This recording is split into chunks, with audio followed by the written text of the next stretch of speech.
Welcome to Mystery of the Soul.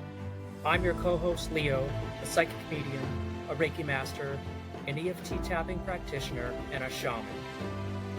I'm joined by my good friend Julia, a doctor of physical therapy, yoga instructor, and Reiki master.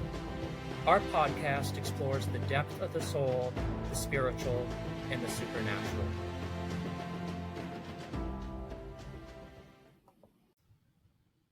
Help!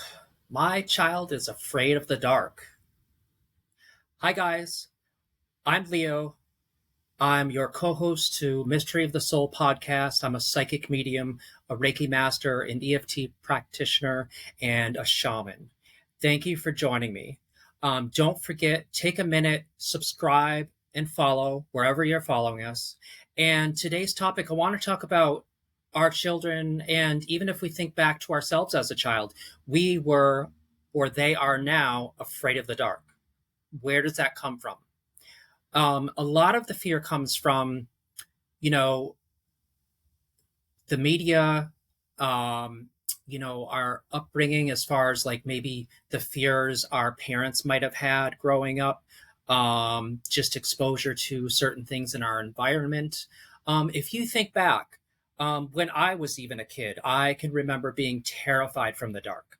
And, I was the type of kid, I was afraid to I remember at my Nana and Papa's house, my mom's parents, they had a dark cellar.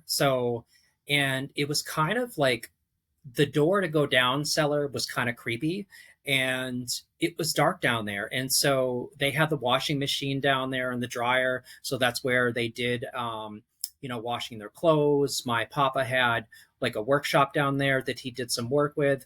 But I always felt uneasy going down into the cellar.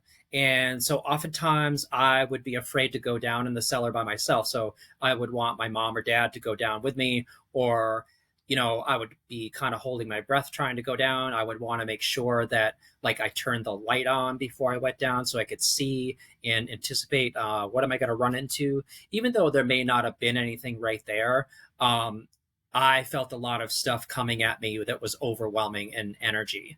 The same thing with attics. People don't like cellars and, they hate attics. And again, my Nana and Papa's house, they had a spare bedroom upstairs, and the spare bedroom had a door that you opened up, and then there was a stairway going up to the attic. And that room, I always felt there was a few times or off and on that I would spend the night, on a weekend night with my Nana and Papa. And I was always uneasy, sleeping in that room. It was I was so overwhelmed and so anxious and terrified that, I would be almost shaking. I would be sweating. And I was the type of kid, I would want to pull the covers. And I did. I pulled the covers up over my head. And my head's covered. I've got my head on the pillow. I feel like something's there. I'm sweating and I'm almost holding my breath. And as I'm under the covers, it's getting hotter and hotter and hotter. But I'm so afraid to take the covers off my head, and I'm afraid what's going to be there. I don't know if anything was going to be there or not, but I was feeling, pretty anxious and terrified because this overwhelming sense of something that I could not see was there, whether it was, energy from, could be people's moods, or it was actual energy from stuff on the other side of the veil there. Maybe spirit energy of could have been relatives that had passed on. It could have been energies or people that have passed on connected to the house. I don't know.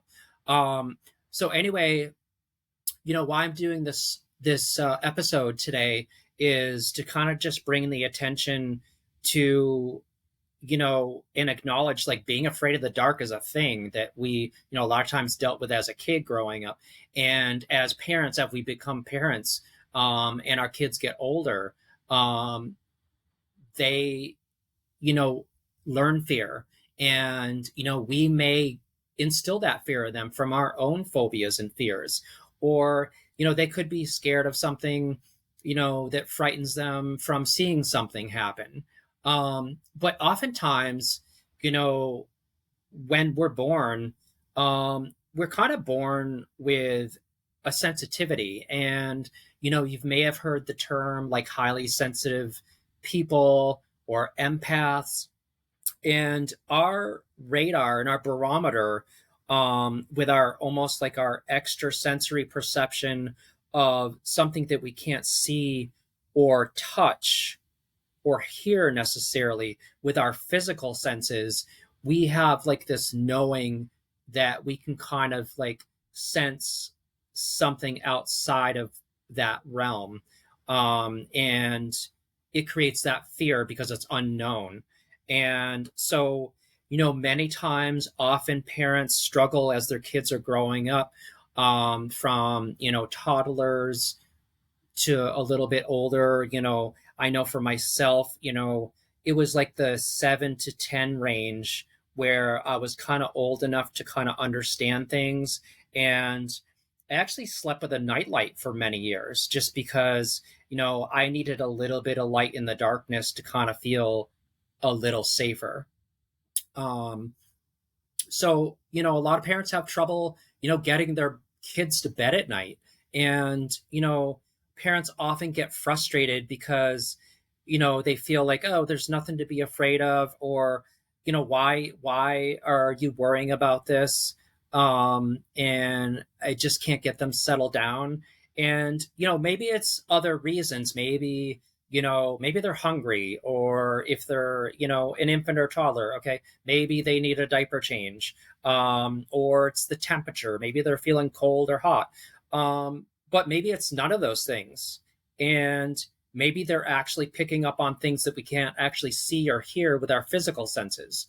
And so the most important thing for parents and for kids growing up is for parents to be open minded to maybe other possibilities, and to not dismiss maybe the feelings of what the child's going through or what they're experiencing, and not dismissing it.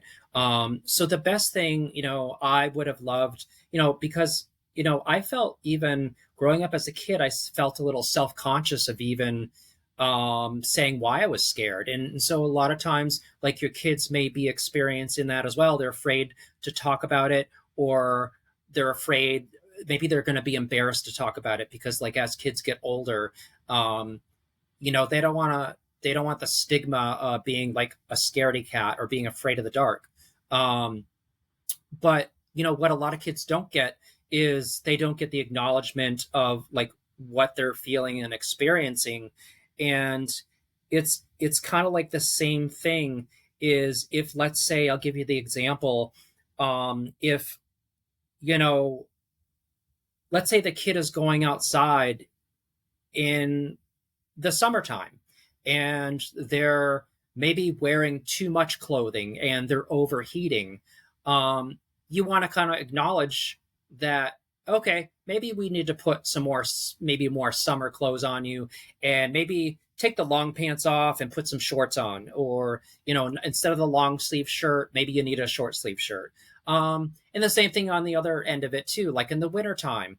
A lot of kids, older, let's say school age, a lot of kids run hot, but parents want to, you know, they expect that, okay, you're going to go outside in the winter, you need a winter coat, and that's what you need. And you have to wear it.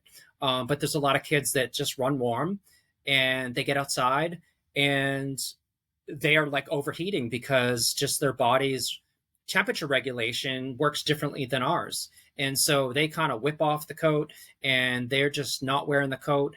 And you see that with a lot of like teenagers and stuff, and just kids maybe a little bit younger than that. And we just kind of have to acknowledge their feelings and their sensitivities.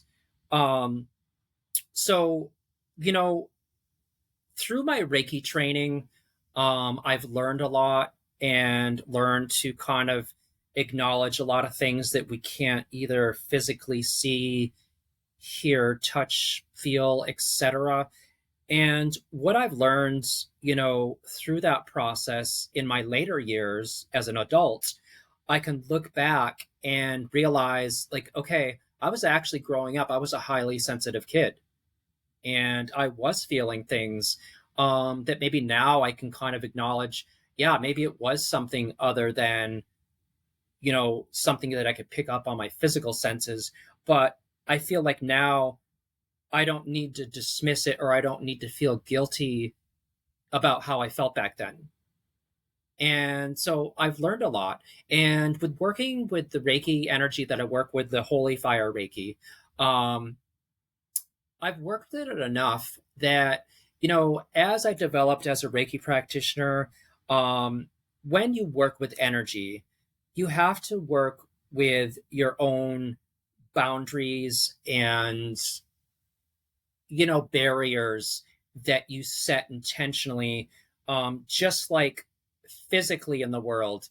We kind of, let's say, in our yards, like we put up like a physical fence around our yard to set up a boundary, a barrier for, anything that we don't want on our property, people, pets, animals, whatever it is. It's the intention of like keeping that from coming in. And so what we have to do is set these intentions of like spiritual boundaries and energetic boundaries. And it requires a belief in this process in order for it to be effective.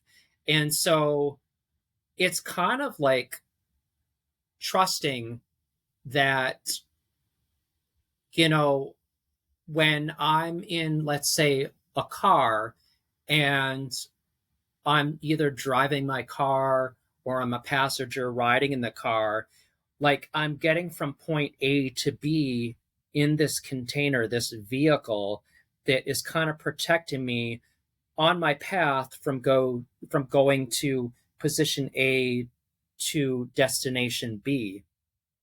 But without that, if let's say we were just to kind of not drive our car down the highway or the road, and let's say we just decided to walk or run down the highway, we would be absolutely vulnerable and possibly be run over and hit and not safe. So that just wouldn't be smart. And so when you're dealing with energy or you're highly sensitive, you want to put up these boundaries and these safety barriers, to kind of protect our boundaries and our energy. So I've sort of created this idea with working with the Holy Fire Reiki energy, this sort of like suit of protection that you can work with your child. And I've kind of created this sort of ritual, you can call it, of get your child and bring them into, let's say, the space where, let's say, they're feeling the most uncomfortable. And, a lot of times it's the bedroom, because at nighttime, that's when they're having the difficulty sleeping and settling down and calming down. And, you know, just kind of bringing them air in there, supporting them in a safe and reassuring way that you've got their back. We can do this kind of thing. And the idea with the ritual is like I've already given the intention with calling in the Holy Fire Reiki energy to kind of work with you. So as you're watching this video, know that the information you're going to take from this, that the Reiki energy is going to work with you and your child. And so the idea is, think of this like a lot of us, we have watched the Marvel movies, and we've all seen probably Iron Man, and probably our kids love this. And the idea of like that suit that was created to kind of protect him. Um, the idea is, let's create this suit of protection for your child to sort of empower them and to give them a little courage and security and reassurance. So what you do is like have your child, take them in this room and have them stand and have them stand with kind of feet shoulder width apart, and you have their arms out straight, and you can just kind of stand in front of them, and you're going to take them through a visualization, and you can just have them close their eyes and just have them visualize. And you can even have them visualize, if they're familiar with like the Iron Man movies, you can actually have them just visualize that suit if that makes them feel better, or it's just something that they can recall and put like an imagery to it, and have them just imagine, as we're calling it in, we ask this Holy Fire Reiki energy to come in with us and bring up this suit of protection to kind of protect my child as we call it in. And so just have them imagine, and it takes a lot of imagination and also the belief in the imagination and the intention then when we put on this suit that this is going to work for us. So we have the child imagine like that all of a sudden that this suit is now starting from the feet. It's kind of encapsulating our feet and lower legs and then our upper legs, and then the suit kind of wraps around like our torso in our body, and it all of a sudden kind of encloses in our arms and hands, and then it kind of all of a sudden kind of tightens up and everything closes and there's no openings. But this suit is safe, the child can breathe in here, it's protective. And then the last part, they're just picturing that helmet and just coming right over their eyes and face and locking in that protection. And just with knowing that now that this suit is covering them, we're going to call in the Holy Fire Reiki energy and ask this Holy Fire Reiki energy to activate this suit of protection. And just consider this suit of protection good for 24 hours. And then you can just kind of repeat this ritual night after night. And the goal with this is, use this as kind of like a bedtime ritual. And over time, the idea is not to have the child use this suit forever. The idea is we start with this and we kind of slowly wean off of the suit, eventually that the suit becomes part of them and they don't even have to go through the ritual. Now, that could take weeks, that could take months, could take a couple of years. It just depends on their comfort level. But eventually, it's something that over time, they will begin to feel safe in their space, and not only safe in that space that they were struggling in, but when they encounter other spaces that might maybe right off the bat make them feel a little uncomfortable, they might have a little reassurance that because I'm suited up, I'm protected and I'm strong enough and I will be okay. And then anything that is making us feel uncomfortable, we can empower ourselves to take control, that we can ask whatever that is making us feel uncomfortable and unsafe and, you know, creating anxiety in us. We now have the power that we're suited up and we're going to say, everything that's making me feel uncomfortable, you need to leave now and you need to go away and you're not allowed here anymore. And when that happens, you will, and your child will feel probably a shift in the energy. And you will begin to feel almost a lightness and less overwhelmed. And the more you do this, I guarantee that your child will feel safer, you will feel less stressed, and they will be able to sleep better. If you want more information on this ritual with this suit, feel free to email me at mccarthyleo@gmail.com. And if you have any other follow-up questions, you can go on my website at leojmccarthy.com. It's leojmccarthy.com. And you can go to the contacts page and you can put in an inquiry or any other questions you may have on any of the other services I provide.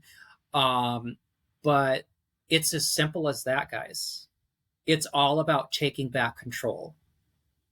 And when we take back our control, we're empowered and we are in control. And it's a matter of putting the belief in that we are safe. Thanks for tuning in, guys.